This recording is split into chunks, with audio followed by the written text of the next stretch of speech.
The U.S. is grappling with the global microchip shortage, and at the center of the crisis, Taiwan, home to the world's biggest chipmaker.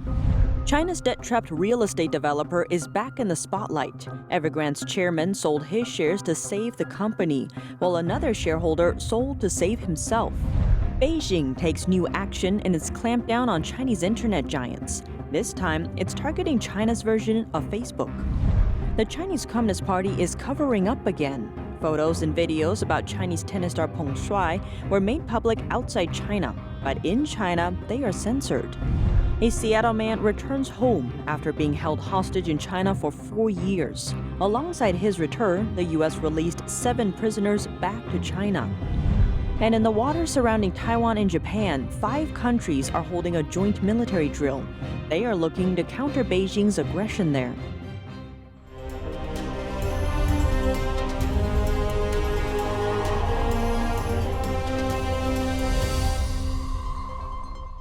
Welcome to China in Focus. I'm Tiffany Meyer. Nations around the world are struggling as the global microchip shortage persists. And the United States is stuck in the middle. On one hand, it's looking to boost domestic chip making. On the other, it's strengthening ties with Taiwan, home to the world's biggest chip manufacturer. Here's more. Taiwan Semiconductor Manufacturing Company, or TSMC, is the world's largest contract microchip maker. It's responsible for producing almost all of the world's most sophisticated chips, as well as many less advanced versions. These chips keep computers, cars, and smartphones around the world running.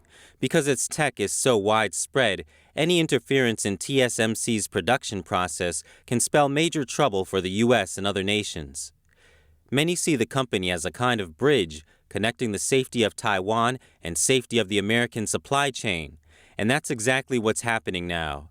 Talks between the U.S. and Taiwan earlier this week focused on the globe's worsening chip shortage. The event was dubbed the Second U.S.-Taiwan Economic Prosperity Partnership Dialogue.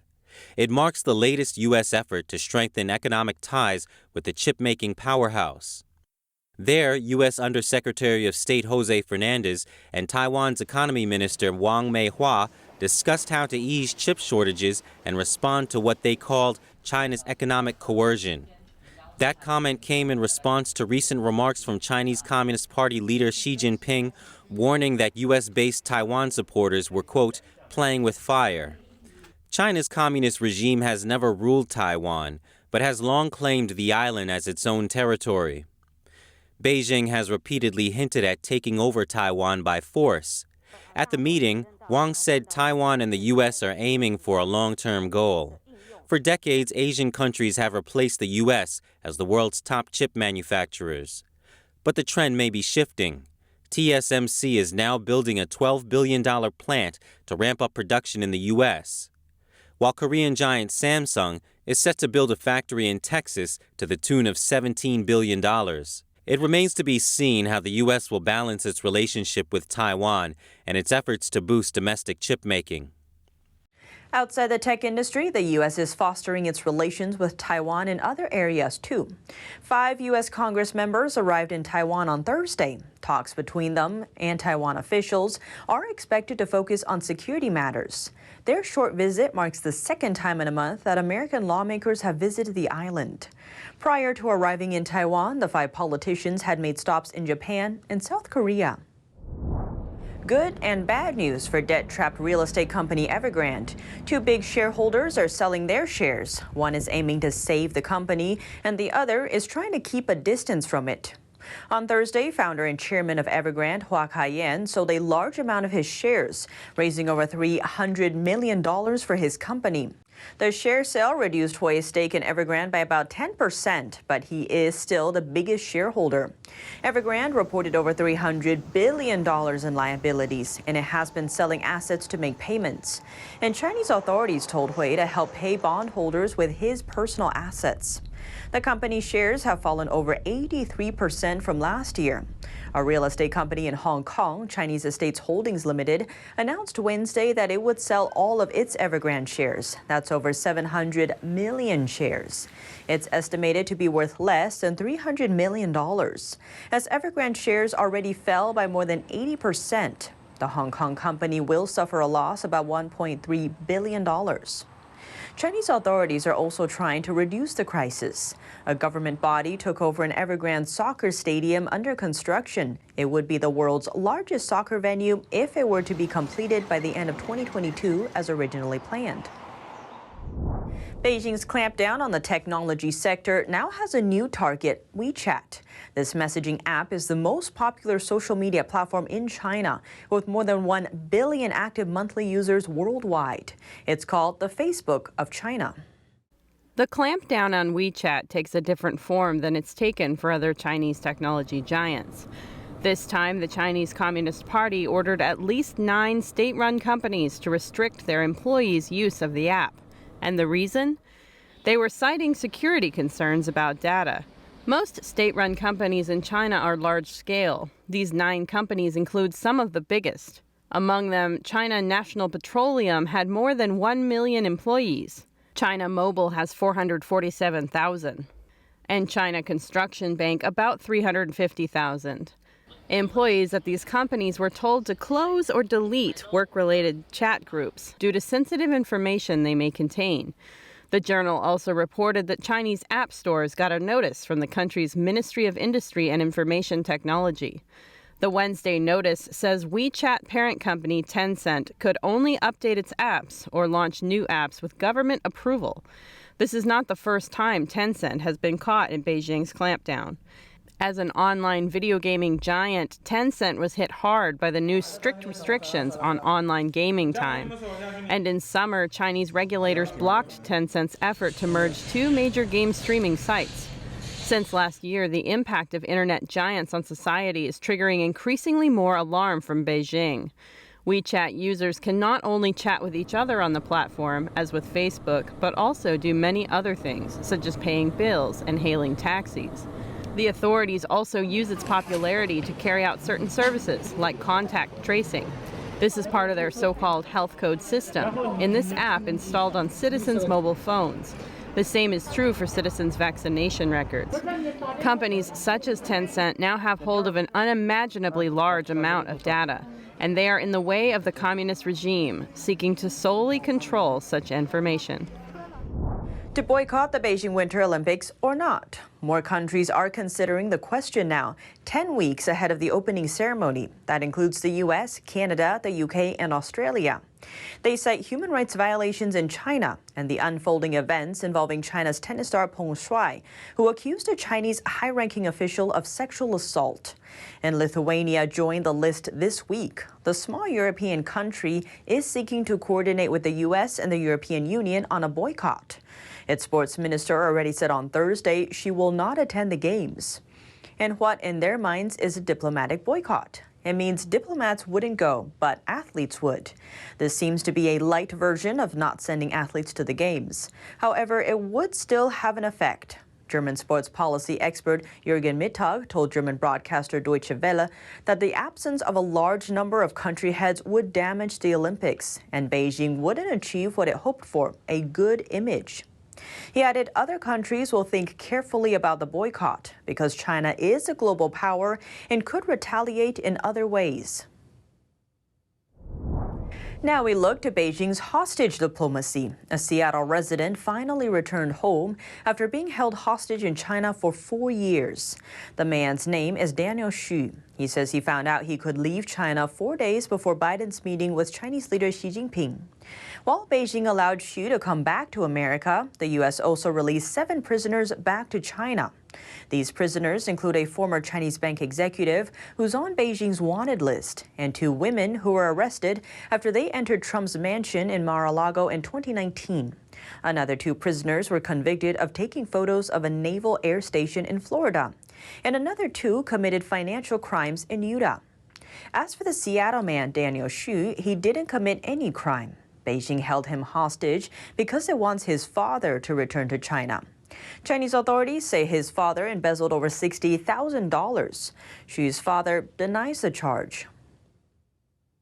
It's been days since Chinese tennis star Peng Shuai has resurfaced. Before that, she was out of the public eye for 2 weeks after she alleged on social media that a prominent Chinese official had sexually assaulted her. But as the world continues to wonder just what is happening with the three-time Olympian, China is working hard to keep coverage of the story out of its news within its borders. Will Ripley has more. When China's communist rulers don't like the message, this broadcast is not being aired in China. It's being censored. They silence the messenger. They have an army of censors waiting to push that button. They don't want the people there to see it. CNN coverage of tennis star Peng Shuai blocked inside China. It really tries to control the story, control the narrative. Controlling the narrative means scrubbing social media.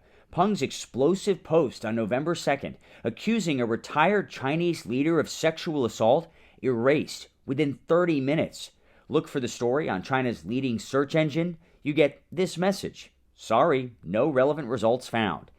The scandal, so politically sensitive, a high-profile state propagandist referred to it on Twitter as the thing people talked about. Inside China, state media staying silent. No mention in the mainland's TV or digital media. Outside, those news outlets eagerly tweeting updates and images of Peng in English on a platform blocked in their own country.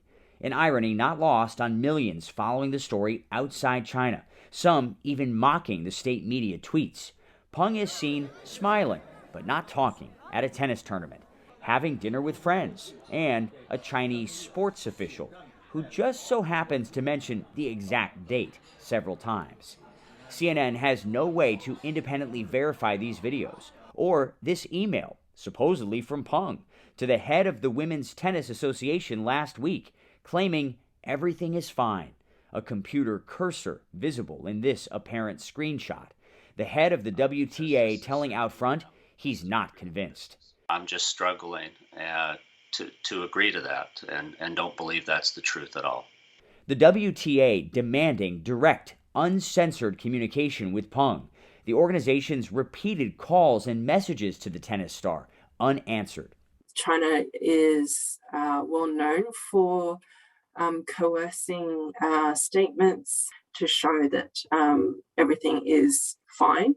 China's narrative bolstered by the International Olympic Committee. The IOC handed out this single image of a video call Sunday, along with a statement summarizing the call, claiming Peng is safe and well, totally ignoring her painfully detailed allegation of sexual assault. With billions of dollars in ad revenue on the line, critics call the IOC complicit in China's apparent silencing of a three-time Olympian, who many fear is being held under duress, censored by China's authoritarian government, which blames hostile forces for politicizing the issue. When CNN goes to the next story, our signal returns. As China waits for the news cycle to move on, the pressure keeps growing. The world keeps demanding answers. A Chinese human rights lawyer traveled to Shanghai to get the U.S. counsel to help his client. But right after he got off the train, he found himself surrounded by a group of unidentified people. NTD's Juliet Song has more. A Chinese human rights lawyer was briefly detained after he tried to seek help from the U.S. consulate in Shanghai. Xie Yang had been reaching out to help his client, who's being held in a Chinese jail as her health quickly deteriorates. His client's name is Zhang Zhan. She's a citizen journalist who went to Wuhan to report on the pandemic. Authorities later detained her and sentenced her to 4 years in jail over her reporting. Zhang has since taken up a hunger strike in jail, and her health is getting worse. According to multiple reports citing her relatives' comments, Ms. Zhang is near death. In a Twitter post earlier this week, Zhang's lawyer Xie Yang said he was going to talk to the U.S. consul in Shanghai about Zhang's situation. He also tagged a train ticket in his post. In a later tweet, Xie says he was detained by a group of unidentified people after he got off the train in Shanghai. Authorities held him for a short time before sending him back to his hometown, accompanied by police officers. Beijing is limiting a citizen's personal freedom, and limiting someone's freedom like that is a human rights violation. Xie has encountered similar experiences before. Earlier this month, he tried to visit Shanghai to meet with Zhang Zhan's family, but authorities stopped him in the name of pandemic prevention measures. Juliet Song, NTD News. The United Nations is urging China to free citizen journalist Zhang Zhan. The organization is making the call on humanitarian grounds. They are calling on China to make urgent life-saving medical care available to her. 2 new CCP virus cases are raising alarm in Hong Kong. The cases are caused by a new variant of the virus, first detected in South Africa. The World Health Organization says the new variant is highly transmissible, and researchers are now trying to find out if this variant is vaccine resistant. One of the men infected with the virus just came back from Africa. Hong Kong quickly tightened its border control. Starting Saturday, non-residents who have been to certain states in southern Africa are banned from entering the city. Britain and the European Union states also imposed stricter border controls in response to the new variant. The South China Sea isn't the only body of water China's disputing territorially. The East China Sea also has its share of controversy. And to counter the communist regime's military threat, 5 countries are conducting drills in the region. 5 nations are conducting joint Navy drills in waters close to Taiwan and Japan. Navies from the U.S., Japan, Canada, Australia, and Germany are engaging in various types of drills in the East China Sea and the Philippine Sea, including air and anti-submarine warfare operations. For the first time ever, the German Navy joined these drills, and Germany also recently increased its presence in the Indo-Pacific region. Earlier this year, the German Navy announced a regular deployment to the region. And next year, Germany says it will send fighters, tankers, and transport aircraft to the region as well. On Thursday, Japan's self-defense forces and the U.S. Marines conducted a joint exercise in Tanegashima Island in southwest Japan. It aimed to strengthen their capabilities in combat on land, sea, and air, as well as coordination between allies. This to counter Beijing's assertiveness around the disputed islands Senkaku or Diaoyu in the East China Sea. In the area around the Strait of Malacca, a maritime training activity is underway. Earlier this week, Malaysia and the U.S. kicked off 8 days of training. That area connects the South China Sea to the Indian Ocean, and it's one of the most important shipping lanes in the world. Now we look to Japan, one of the United States' most important allies in East Asia. Japan is getting more actively involved with its allies and neighbors in trade and military operations. Their efforts have one thing in common: countering the growing threats from Communist China. The U.S. is building stronger ties with Japan to counter China's influence. The U.S., the European Union, and Japan have agreed to renew a trilateral partnership. The alliance will address challenges from other countries' non-market policies. The announcement comes days after U.S. President Joe Biden met virtually with Chinese Communist leader Xi Jinping. There was no specific mention of countries with non-market policies. But Bloomberg cites U.S. officials as saying the Biden administration clearly has concern about China's non-market economic practices. To counter this threat, Japan is one of the U.S.'s most important allies in Asia. Japan is a democracy, and it's one of the most technologically advanced nations in Asia. It's also the largest economy in the region, and the 3rd worldwide. After China and the U.S., Japan has a gross domestic product, or GDP, of over $5 trillion. Japan's population is close to 40% of that of the United States, even though it looks much smaller on a map. In response to China's increased military presence in the Asia-Pacific region, Japan increased its national defense budget to new highs. Outlet Nikkei Asia says the country just approved over $6 billion in additional funding for defense. Japanese officials told the Wall Street Journal the money will be used to defend the island chain from southern Japan to Taiwan. After being defeated in World War II, Japan has limited its military budget within 1% of the country's GDP. Though the limit was removed in late 1980s, its impact still exists. But amid concerns about China's military presence in the East China Sea, Japan's ruling party made a pledge to double its defense spending. Japan will use those funds to build an indigenous stealth fighter and missiles able to travel over 500 miles. The rest of the money will go towards strengthening its cyber, space, and electromagnetic warfare capabilities. Since October, Japan's Maritime Self-Defense Force joined several drills in the South China Sea and in waters close to Japan and Taiwan. The drills were operated by the U.S. and other democratic countries, seeking to demonstrate their presence in the region. Safety conditions in the region are directly tied to Japan's territorial dispute with China. According to Japanese media, 4 Chinese Coast Guard ships entered waters around the Senkaku Islands earlier this month. In response, Japan's top government spokesman accused China of violating international law, adding that Japan cannot accept it. The Senkaku Islands are a group of islands in the East China Sea. China knows them as the Diaoyu Islands instead, and Beijing insists they're part of Chinese territory. But Japan controls the area and denies Beijing's claim to them. Despite the tensions and the communist regime's propaganda campaigns against Japan, the two nations' close geography ensures close economic ties between them. Data shows China has become Japan's #1 export buyer, having consumed more than 20% of Japanese exports last year. It's the first time China has passed the U.S. to become Japan's top export consumer. And that's all for today's China in Focus. Thanks for watching and see you next time.